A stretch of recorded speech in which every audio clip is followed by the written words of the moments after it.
Antes da gente ir para o intervalo, antes mesmo de eu ler essa matéria aqui sobre a Genial Quest, a gente pode voltar a ela daqui a pouco, mas eu queria pegar o que a gente estava falando ali sobre a dificuldade do lulismo e do bolsonarismo de conseguir ir atrás de votos difíceis, né? É isso que pode definir a eleição de um dos dois. No sábado teve a convenção, Magno, estadual do PT, com o lançamento das principais candidaturas do PT para esse ano, que é a do Fernando Haddad. Já tem um entendimento de que ele pode perder no primeiro turno para o Tarcísio de Freitas, né, que estava lá ao mesmo tempo lá na convenção do PL para apoiar o Flávio Bolsonaro. Mas o que eu queria destacar e passar para você, Magno, é que no palco dessa apresentação, o tempo inteiro estavam Marina Silva, Simone Tebet, Geraldo Alckmin, Márcio França e o presidente Lula. Toda a estética, a coloração ali que colocaram das artes não era aquele vermelhão clássico do PT. O vídeo do PT que passou e que vai ser esse principal vídeo do Haddad, tem uma estrelinha branca bem pequenininha em alguns pontos das letras que aparecem. Não tem o vermelhão. O que eu estou querendo dizer com isso? É dessa forma que o Lula escolhe o Fernando Haddad para tentar ajudá-lo, claro, a sua reeleição no cenário nacional, com uma eleição melhor em São Paulo, mas também trazer lá em São Paulo mais votos para o Fernando Haddad, esses votos mais difíceis, menos da esquerda que já está cristalizada, mas para além da esquerda, melhor dizendo. Não sei se direita, mas uma galera aí do centro que ainda está indecisa? Você tem toda a razão, Natália. É uma questão tanto estratégica eleitoral, porque o PT tem dificuldades no estado de São Paulo, o PT nunca governou o estado de São Paulo, então tenta encontrar um discurso que faça com que o Haddad seja um candidato mais competitivo em São Paulo, um candidato viável em São Paulo, mas também é simbolicamente importante.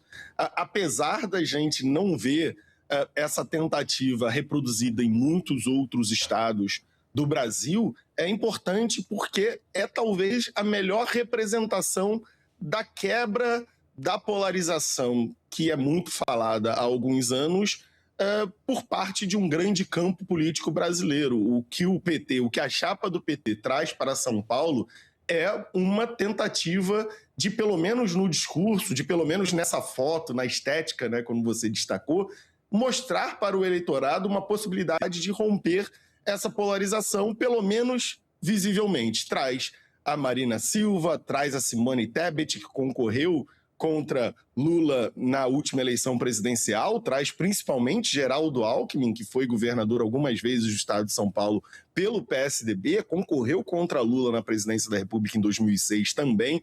É uma tentativa. É curioso a gente não ver essas mobilizações no cenário nacional, ou pelo menos ainda, né? Nós estamos num estágio inicial ainda das campanhas, embora a eleição esteja chegando, os discursos estão sendo construídos, mas a candidatura de Haddad em São Paulo mostra como esse momento pós-polarização pode se desenhar, trazendo uma egressa do MDB, a Simone Tebet, de uma candidatura presidencial, trazendo Alckmin, mostrando uma candidatura que tem várias cores e não necessariamente aquela estrela vermelha do PT, uma candidatura mais ampla, lembrando um pouco a estética de Lula em 2002, quando também se adotava a bandeira branca com a estrela pequena vermelha, ao invés da bandeira vermelha com a estrela branca. É uma modificação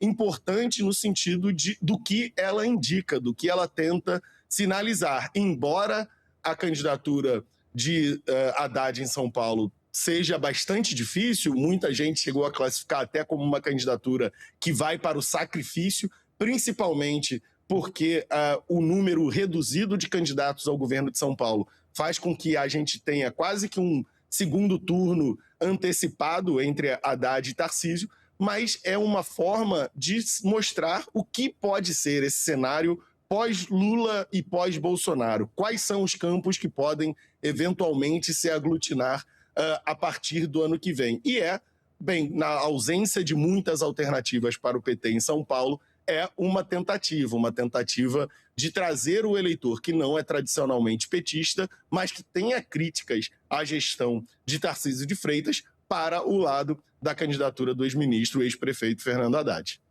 Perfeito. O Bus, a gente falou de São Paulo e eu também comentei do recorte aqui da Quest sobre Rio de Janeiro. Sudeste, né? Vai ser, como sempre muito importante para as eleições de 2026, principalmente São Paulo e Minas Gerais, né? Quem ganha em Minas é quem geralmente define a eleição nacional, né? Minas Gerais ainda está bastante bagunçado o cenário, que é impressionante, porque a gente já está em 27 de julho, as convenções partidárias acontecem até dia 5 de agosto, aí de 5 a 15, todas essas candidaturas que foram reveladas precisam ser registradas, e aí sim, dia 16 de agosto, as campanhas vão para as ruas. Mas são 3 estados aí do Sudeste que serão bastante importantes. E Rio de Janeiro é sempre destacável nesse cenário aí de Lula e Flávio, porque o Flávio deveria ser essa figura mais conhecida, principalmente no Rio de Janeiro, né? De onde ele vem, onde ele fez boa parte do trabalho dele. E ele venceria, de acordo com a Quest, se fosse só precisando de Rio de Janeiro, mas venceria bastante apertadinho. Pois é interessante citar do que a Quest traz hoje, porque algumas outras pesquisas mostram até Lula numericamente empatado, ainda também tecnicamente com o Flávio, mas até numericamente à frente no Rio. E essa traz essa realidade que outras também trazem, de que Flávio ainda está numericamente à frente de Lula. Enquanto Lula tem muita dificuldade em São Paulo, principalmente, que é um estado ali que tem um comando alinhado ao bolsonarismo, Tarcísio de Freitas, muito fiel ao ex-presidente Jair Bolsonaro, foi eleito, inclusive, na esteira, né, do bolsonarismo, foi ministro de Bolsonaro na sua gestão, então é uma pessoa muito ligada aí ao ex-presidente, embora esteja mais afastado do filho agora, Flávio Bolsonaro, por uma questão política também, mas se criou ao longo desses 4 anos uma independência, não política, porque não chega a ser nesse ponto, mas tem um eleitor ali, às vezes, de centro, que vota em Tarcísio, porque, como o Magno trouxe aqui, o São Paulo tem o histórico, né, de não eleger o PT nunca governou o Estado. Então, Lula tem essa dificuldade em São Paulo, uma diferença maior para Flávio Bolsonaro em São Paulo. O Flávio lidera. É importante a gente lembrar, em 2022, Jair Bolsonaro ganhou no estado de São Paulo, mas Lula ganhou na cidade de São Paulo. E isso faz basicamente um equilíbrio, né? Porque, claro que o eleitor do interior é muito importante, é muito volumoso. São Paulo, como um todo, é um estado muito volumoso em questão de eleitores, né? O maior colégio eleitoral. Mas ganhar na cidade de São Paulo também é interessante. É por isso o esforço do PT. Mas, por um lado, Lula tem uma dificuldade grande no estado de São Paulo. Flávio Bolsonaro não estava numa posição confortável no Rio de Janeiro. O que não deveria ser assim, já que a gente está falando de um estado que é o reduto, né, do bolsonarismo, é onde Flávio fez carreira política, é onde Jair Bolsonaro também fez carreira política, então é o reduto, de fato, do bolsonarismo. E está empatado tecnicamente com Lula, ainda que à frente, como mostra a Quest hoje, é um sinal de alerta, porque se você não tem nem os seus redutos, uma margem um pouco mais confortável, fica ruim. É o mesmo caso se acontecesse, se eventualmente acontecer, em algum estado do Nordeste, Lula ficar empatado tecnicamente com Flávio Bolsonaro. Isso é muito preocupante para a campanha, porque ali é um reduto do petista. No caso do Rio de Janeiro é o mesmo cenário. Estar empatado com Lula é um mau sinal para Flávio Bolsonaro, é um sinal de que se no reduto está numa situação difícil em estados que são mais difíceis ao bolsonarismo, vai ser ainda mais desafiador furar a bolha e conquistar votos aí desse público que vai ser essencial para definir quem vai ser o próximo presidente. Ô Magno, quero te ouvir sobre isso também. Preciso chamar mais um intervalinho para o pessoal que está com a gente pela TV. Daqui a pouquinho essa galera toda se junta a gente aqui, que vai continuar ao vivo no nosso canal no YouTube. E para chamar o Magno, eu queria trazer mais um estado que a Genial Quest traz de recorte, que é Paraná. E aí a situação para o Flávio é bem mais tranquila. A gente tem, inclusive, quem pode puxar muito voto para o Flávio, que é Sérgio Moro, liderando os cenários de primeiro e segundo turnos no Paraná. Aqui a gente vai ler os dados da matéria do Carlos Estênio Brasilino. Correndo aqui, para a gente não perder tempo, em primeiro turno, Sérgio Moro, do PL, 39%. Aí vem o Requião Filho, do PTT, com 18%. E o Rafael Greca, MDB, 12%. Eu vou correr para um segundo cenário. Na verdade, vamos para o segundo turno. Em segundo turno, no primeiro cenário, com o Sérgio Moro e o Requião Filho. Sérgio Moro com 48% das intenções de voto, Requião Filho, 29%. E aí, juntando indecisos, nulo, tal, 23%. Muito grande, né? Está quase empatado com o Requião Filho. No segundo cenário de segundo turno, Sérgio Moro e Rafael Greca. Sérgio Moro, 47%, Rafael Greca, 25%. E indecisos, nulo também muito grande, passa aí dos 28%, quase chega a 30%, mais até do que o Rafael Greca. E no terceiro, por fim, segundo turno, que é Sérgio Moro e o Sandro Alex do PSD, o Sérgio Moro tem 50%, o Sandro Alex 18%, indecisos, nulos, muito grande também. Vem a aprovação do Ratinho Júnior, 68% de positivo, é uma aprovação, ele vem seguindo com uma aprovação muito boa.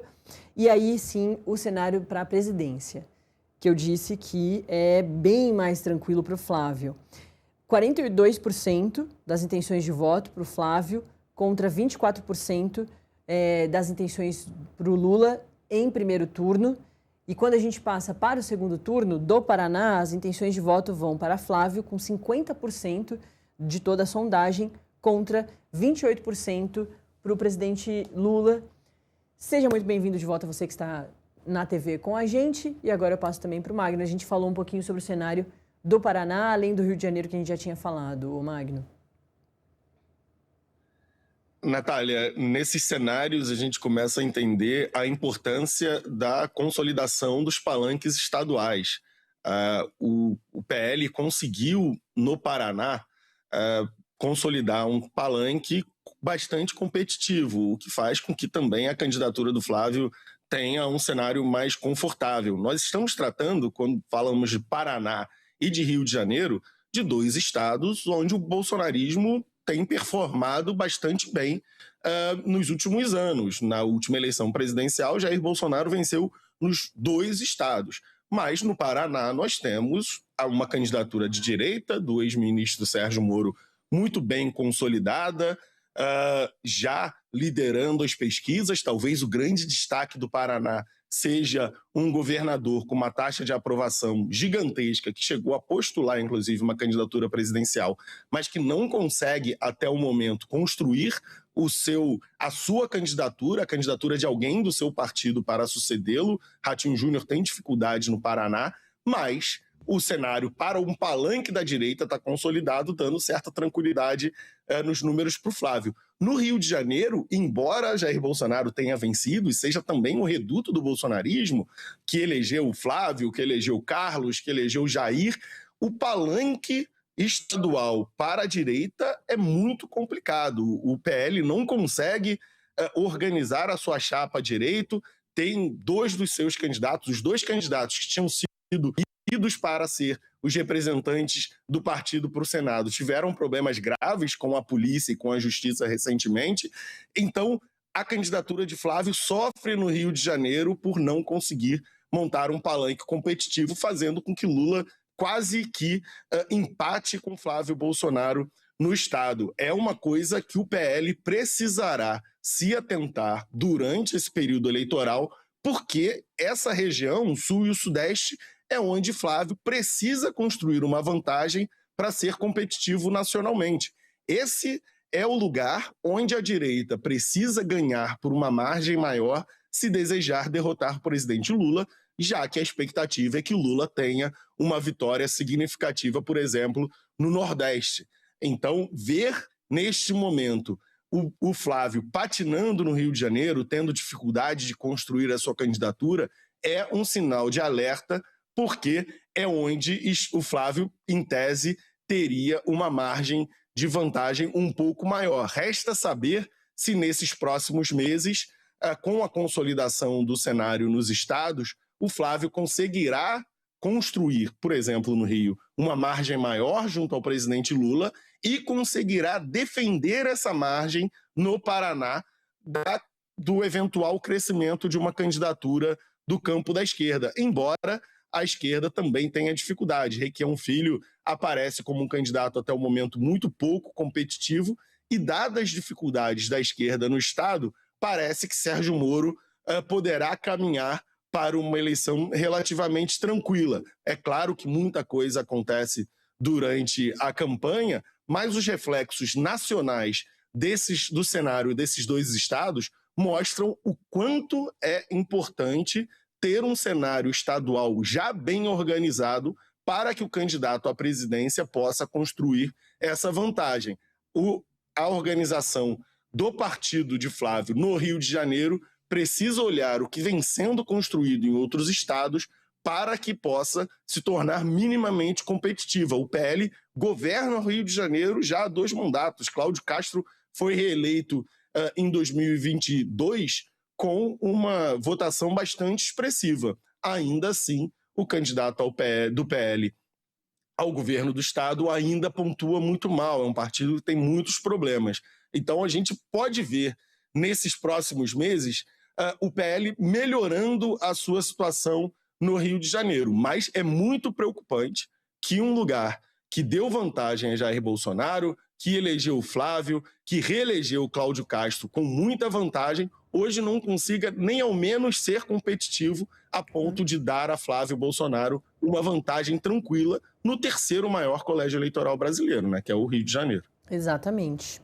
E para a informação ficar também completa sobre mais um recorte que a Genial Quest liberou de Pará, Norte. Vamos para outra região totalmente diferente da do Sudeste, com grandes características muito específicas, mas no cenário aqui, já indo direto para a presidência, a pesquisa mostra que o presidente Lula, na liderança dos 2 cenários aí, com 38% no primeiro turno contra 31% do Flávio Bolsonaro em primeiro turno e 44% de Lula no segundo turno contra 37% do Flávio Bolsonaro.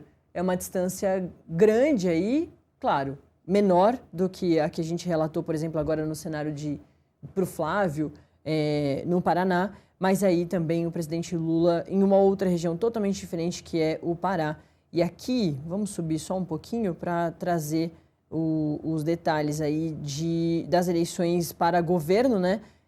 A pesquisa Genial Quest, divulgada nesta segunda-feira, mostra que 24% dos eleitores do Pará têm a atual vice-governadora, Hanna Gassan, do MDB, como a principal intenção de voto para o governo, para um cenário de primeiro turno. E no segundo, a Gassan aparece em empate técnico com o ex-prefeito, o Ananindeua Daniel Santos, do Podemos. A Hanna Gassan aí com 24%, Daniel Santos com 20%, isso no cenário de primeiro turno, e depois no segundo turno, ela com 36%, contra os 35% ali do Daniel Santos. Está feito também esse registro do Pará. Ao longo dessa segunda-feira, a gente vai trazer vários recortes importantes aí da Genial Quest da situação estadual, de como os locais vão votar para os seus governos e para Senado, mas também como devem votar as intenções de voto para presidente.